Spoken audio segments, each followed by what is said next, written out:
Siapa lagi? Dahlan Iskan. Apa? Dahlan Iskan. Dahlan Iskan, pantas ada pakai demo sekarang ya.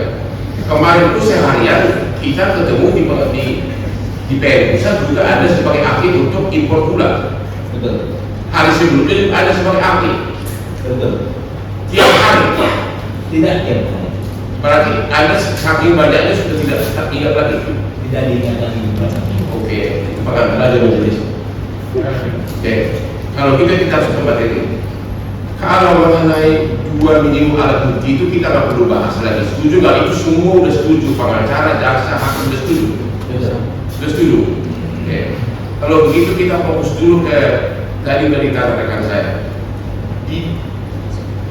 Anda sudah sering baca nggak putusan pengadilan, pra peradilan, dan dalam kasus ini kami masukkan 4 contoh putusan pra peradilan yang menyebutkan harus ada audit dari BPK atau BPKB. Bahkan ada satu putusan tersebut auditnya ada, tapi dibuat sesudah status tersangka, tetap status tersangka dibatalkan oleh pengadilan dan pra peradilan digabungkan. Apa pendapat Anda terhadap hal ini? Ya itu bukti. Memang dengan sistem yang mudah, izin dalam sistem kita kan memang tidak dianut sistem presiden. Asas sterilisasi itu tidak anut. Artinya. Tapi kalau sudah 4 begini mengatakan itu begitu, kan merupakan suatu hal yang bisa ditarik sebagai sebuah jurisprudensi. ya. Ya, jadi ada kaidah hukum yang bisa ditarik dari putusan-putusan itu.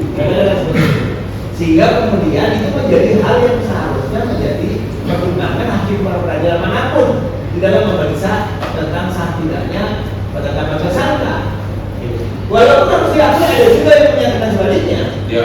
Tapi itu menunjukkan bahwa sesuatu hal yang di luar daripada apa yang menjadi kecenderungan kan gitu. Yang saya katakan tadi ada beberapa putusan seperti yang saudara kuasa pemohon keterangan dan saya sendiri sudah beberapa kali memberikan keterangan ahli dan kemudian dinyatakan tidak sah karena tidak ada audit itu. Di Pengadilan Negeri Makassar, di Pengadilan Negeri Kendari, di Pengadilan Negeri Semarang juga pernah seperti itu.